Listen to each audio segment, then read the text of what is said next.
একটা তারাজুর পাল্লা ধরা হলো, তারাজু বাটখারে যে চাপান জিনিস মাপেন, এখানে আমি জীবিত যতগুলো পীর রয়েছে আর যতগুলো মৃত পীর রয়েছে সমস্ত পীরগুলোকে আমি এক পাল্লায় চাপালাম, আর এক পাল্লাতে আমি চাপালাম মোহাম্মদ সাল্লাল্লাহু আলাইহি সাল্লামকে। এবার আপনি পাল্লাটা তুলেন, যে আপনি এবার বলুন জ্ঞানে, বুদ্ধিতে, সম্মানে কোন পাল্লাটা ভারী হবে?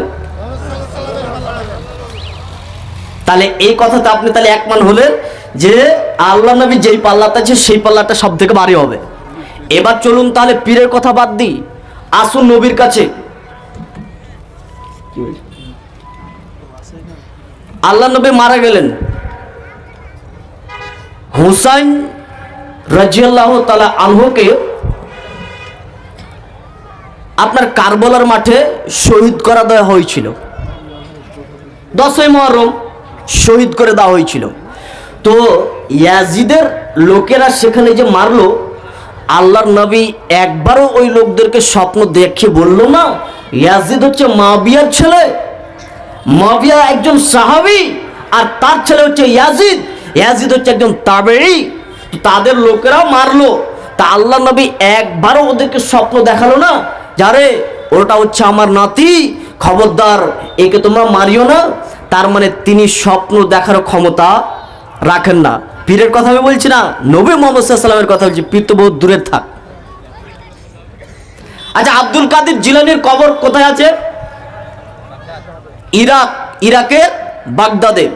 তো বাগদাদে আজ থেকে প্রায় 200 বছর আগে যখন সেখানে যুদ্ধ লেগেছিল, তখন ইংল্যান্ড, আমেরিকা, ফ্রান্স ওরা সব একতা হয়ে বলছে আমরা মুসলমান কটাকে আগে মারবো।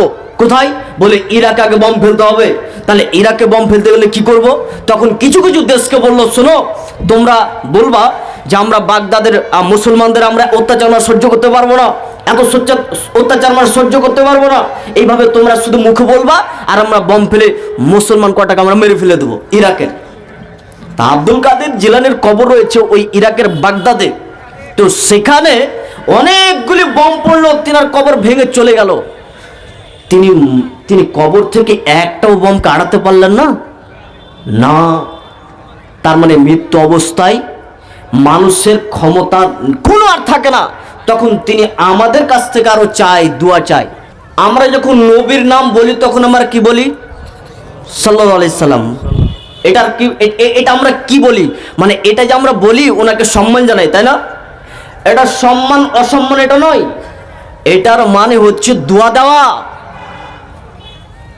আমরা নামাজের মধ্যে যে একটা দুরূদ পড়ি না, তো এই দুরূদের ভিতরে কি বলছে শুনুন, আল্লাহুম্মা সাল্লি আলা মুহাম্মাদ ওয়া আলা আলি মুহাম্মাদ কামা সাল্লাইতা আলা ইব্রাহিমা ওয়া আলা আলি ইব্রাহিম ইন্নাকা হামিদুম মাজিদ। এখানে আমরা আল্লাহকে বলছি, আল্লাহ আপনি মুহাম্মদ সাল্লাল্লাহু আলাইহি সাল্লামের উপর এবং তার পরিবারের উপর আপনার শান্তি অবতীর্ণ করুন, যেইভাবে আপনি শান্তি অবতীর্ণ করেছিলেন ইব্রাহিম আলাইহিস সালাম এবং তার পরিবারের উপরে। আর দ্বিতীয়ত আবার বলি, আল্লাহ আপনি মুহাম্মদ সাল্লাল্লাহু আলাইহি সাল্লাম এবং তার পরিবারের উপরে বরকত অবতীর্ণ করুন, যেইভাবে আপনি বরকত অবতীর্ণ করেছিলেন ইব্রাহিম আলাইহিস সালাম এবং তার পরিবারের উপরে। তার মানে নবীকে আমরা দোয়া দিচ্ছি আমরা। তার মানে এটা কেন শিখিয়ে দিলেন আপনি একবারও জানেন কি? নবীর সম্মান বাড়াতে গিয়ে যেন কেউ নবীর কাছেই যেন নবীকেই যেন আল্লাহ না বলে ফেলে, এই জন্য তিনি আমাদেরকে দরুদ শিখিয়ে দিয়েছেন, দোয়া দিচ্ছি আমরা।